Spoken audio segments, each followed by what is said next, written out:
Hello. Today we get to continue reading the book of Joshua, starting with chapter 8. And the Lord said to Joshua, "Do not fear and do not be dismayed. Take all the fighting men with you and arise, go up to Ai. See, I have given into your hand the king of Ai and his people, his city and his land.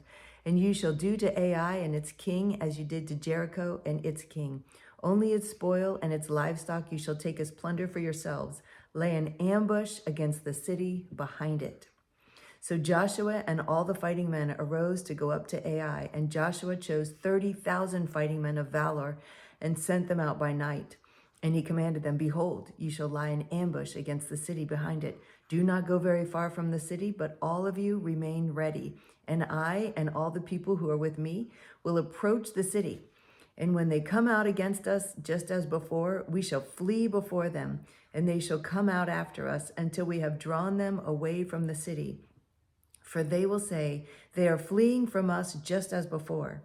So we will flee before them. Then you shall rise up from the ambush and seize the city, for the Lord your God will give it into your hand. And as soon as you have taken the city, you shall set the city on fire. You shall do according to the word of the Lord. See, I have commanded you." So Joshua sent them out, and they went to the place of ambush and lay between Bethel and Ai, to the west of Ai. But Joshua spent that night among the people. Joshua rose early in the morning and mustered the people and went up, he and the elders of Israel, before the people of Ai. And all the fighting men who were with him went up and drew near before the city and encamped on the north side of Ai, with a ravine between them and Ai. He took about 5,000 men and set them in ambush between Bethel and Ai, to the west of the city. So they stationed the forces, the main encampment that was north of the city, and its rear guard west of the city. Excuse me. But Joshua spent the night in the valley. And as soon as the king of Ai saw this, he and all the people, the men of the city, hurried and went out early to the appointed place toward the Arabah to meet Israel in battle. But he did not know that there was an ambush against him behind the city. And Joshua and all of Israel pretended to be beaten before them and fled in the direction of the wilderness.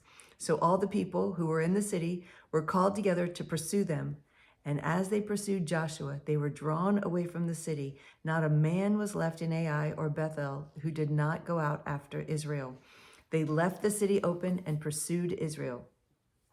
Then the Lord said to Joshua, "Stretch out the javelin that is in your hand toward Ai, for I will give it into your hand." And Joshua stretched out the javelin that was in his hand toward the city, and the men in the ambush rose quickly out of their place. And as soon as they had stretched out his hand, they ran and entered the city and captured it, and they hurried to set the city on fire. So when the men of Ai looked back, behold, the smoke of the city went up to heaven, and they had no power to flee this way or that. For the people who fled to the wilderness turned back against the pursuers. And when Joshua and all of Israel saw that the ambush had captured the city and that the smoke of the city went up, they turned back and struck down the men of Ai, and the others came out from the city against them. So they were in the midst of Israel, some on this side and some on that side. And Israel struck them down until there was left none that survived or escaped. But the king of Ai they took alive and brought him near to Joshua. When Israel had finished killing all the inhabitants of Ai in the open wilderness where they pursued them, and all of them to the last had fallen by the edge of the sword, all Israel returned to Ai and struck it down with the edge of the sword. And all who fell that day, both men and women, were 12,000, all the people of Ai. But Joshua did not draw back his hand with which he stretched out the javelin until he had devoted all the inhabitants of Ai to destruction. Only the livestock and the spoil of that city Israel took as their plunder, according to the word of the Lord that he commanded Joshua. So Joshua burned Ai and made it forever a heap of ruins, as it is to this day. And he hanged the king of Ai on a tree until evening. And at sunset Joshua commanded, and they took his body down from the tree and threw it at the entrance of the gate of the city and raised over it a great heap of stones, which stands there to this day. At that time, Joshua built an altar to the Lord, the God of Israel, on Mount Ebal, just as Moses, the servant of the Lord, had commanded the people of Israel. As as it is written in the book of the law of Moses, an altar of uncut stones upon which no man has wielded an iron tool. And they offered on it burnt offerings to the Lord and sacrificed peace offerings. And there, in the presence of the people of Israel, he wrote on the stones a copy of the law of Moses, which he had written. And all Israel, sojourner as well as native born, with their elders and officers and their judges, stood on opposite sides of the ark before the Levitical priests, who carried the ark of the covenant of the Lord, half of them in front of Mount Gerizim, and half of them in front of Mount Ebal, just as Moses, the servant of the Lord, had commanded at the first, to bless the people of Israel. And afterward he read all the words of the law, the blessing and the curse, according to all that is written in the book of the law. There was not a word of all that Moses commanded that Joshua did not read before all the assembly of Israel, and the women and the little ones, and the sojourners who lived among them. Chapter 9. As soon as all the kings who were beyond the Jordan in the hill country and in the lowland, all along the coast of the great sea toward Lebanon, the Hittites, the Amorites, the Canaanites, the Perizzites, the Hivites, and the Jebusites heard this, they gathered together as one to fight against Joshua and Israel. But when the inhabitants of Gibeon heard what Joshua had done to Jericho and to Ai, they, on their part, acted with cunning and went and made ready provisions and took worn-out sacks for their donkeys and wineskins, worn out and torn and mended, with worn-out patched sandals on their feet and worn-out clothes. And all their provisions were dry and crumbly. And they went to Joshua in the camp of Gilgal and said to him and to the men of Israel, "We have come from a distant country, so now make a covenant with us." But the men of Israel said to the Hivites, "Perhaps you live among us, then how can we make a covenant with you?" They said to Joshua, "We are your servants." And Joshua said to them, "Who are you, and where do you come from?" They said to him, "From a very distant country your servants have come, because of the name of the Lord your God, for we have heard a report of him, and all that he did in Egypt, and all that he did to the two kings of the Amorites who were beyond the Jordan, to Sihon the king of Heshbon, and to Og king of Bashan, who lived in the Asherah. So our elders and all the inhabitants of our country said to us, 'Take provisions in your hand for the journey, and go to meet them and say to them, "We are your servants, come now, make a covenant with us. Here is our bread. It was still warm when we took it from our houses as our food for the journey on the day we set out to come to you. But now, behold, it is dry and crumbly. These wineskins were new when we filled them, and behold, they have burst. And these garments and sandals of ours are worn out from the very long journey." So the men took some of their provisions, but did not ask counsel from the Lord. And Joshua made peace with them and made a covenant with them to let them live, and the leaders of the congregation swore to them.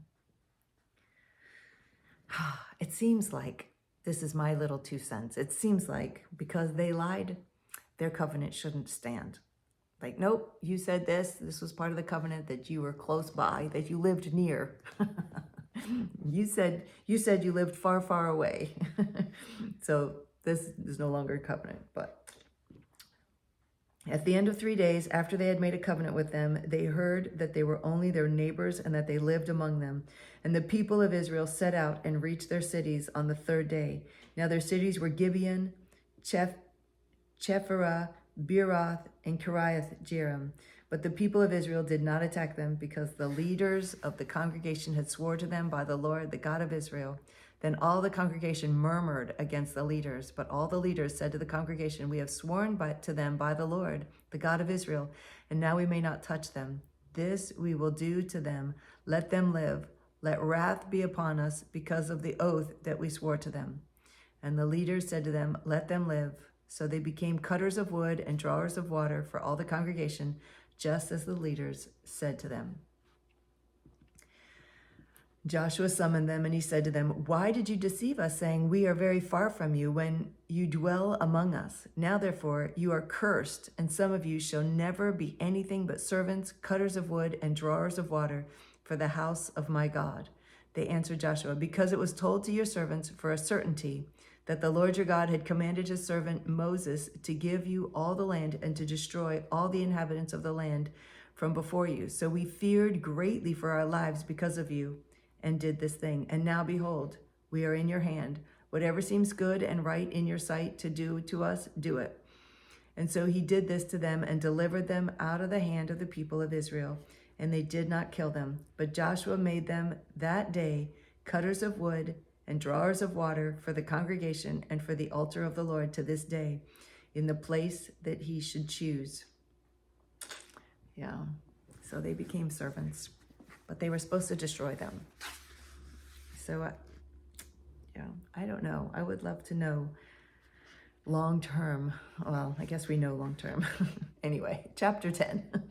As soon as Adoni-Zedek, king of Jerusalem, heard how Joshua had captured Ai and had devoted it to destruction, doing to Ai and its king as he had done to Jericho and its king, and how the inhabitants of Gibeon had made peace with Israel and were among them, he feared greatly because Gibeon was a great city, like one of the royal cities, and because it was greater than Ai, and all its men were warriors.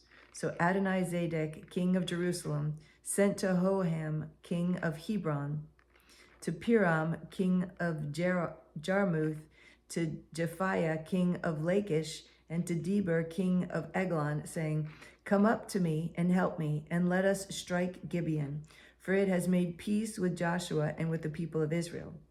Then the 5 kings of the Amorites, the king of Jerusalem, the king of Hebron, and the king of Jarmuth, the king of Lachish, and the king of Eglon gathered their forces and went up with all their armies and encamped around Gibeon and made war against it. And the men of Gibeon sent to Joshua at the camp of Gilgal, saying, "Do not relax your hand from your servants. Come up to us quickly and save us and help us, for all the kings of the Amorites who dwell in the hill country are gathered against us." So Joshua went up from Gilgal, he and all the people of war with him, and all the mighty men of valor. And the Lord said to Joshua, "Do not fear them, for I have given them into your hands. Not a man of them shall stand before you."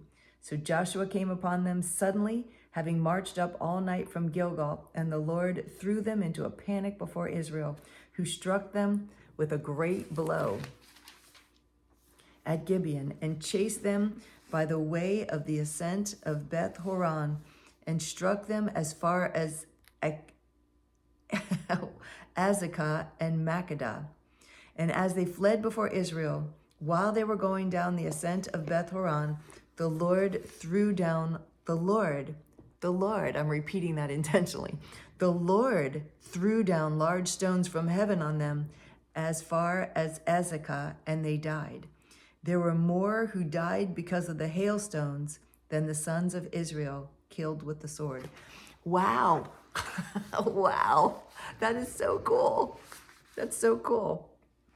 At that time, Joshua spoke to the Lord in the day when the Lord gave the Amorites over to the sons of Israel. And he said in the sight of Israel, "Sun, stand still at Gibeon, and moon in the valley of Ajalon."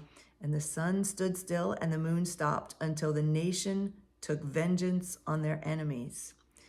Is this not written in the book of Jasher?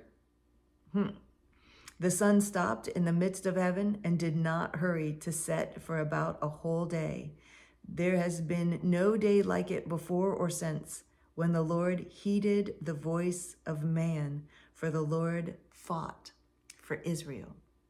Wow, that is so, so cool.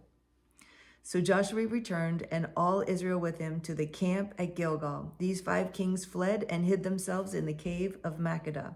And it was told to Joshua, "The 5 kings have been found hidden in the cave of Makkedah." And Joshua said, "Roll large stones against the mouth of the cave and set men by it to guard them. But do not stay there yourselves. Pursue your enemies. Attack their rear guard. Do not let them enter the cities, for the Lord your God has given them into your hand."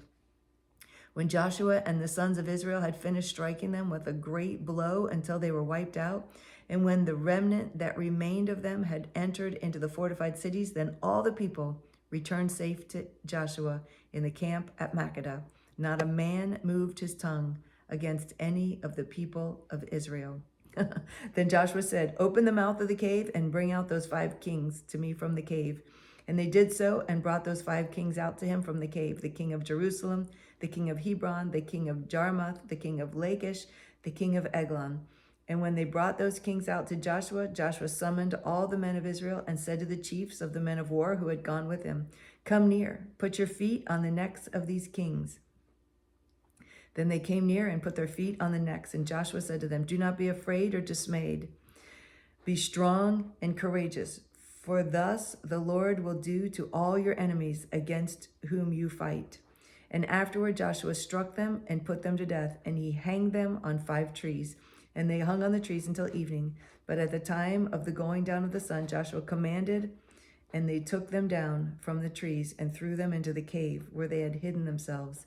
And they set large stones against the mouth of the cave, which remain to this day. Wow. Wow. What brutal times. What brutal times. Times of war. So grateful to be in a time of peace. Yay. So thank you again for reading with me, for meeting with me and reading with me. I look forward to reading with you again tomorrow. I love you.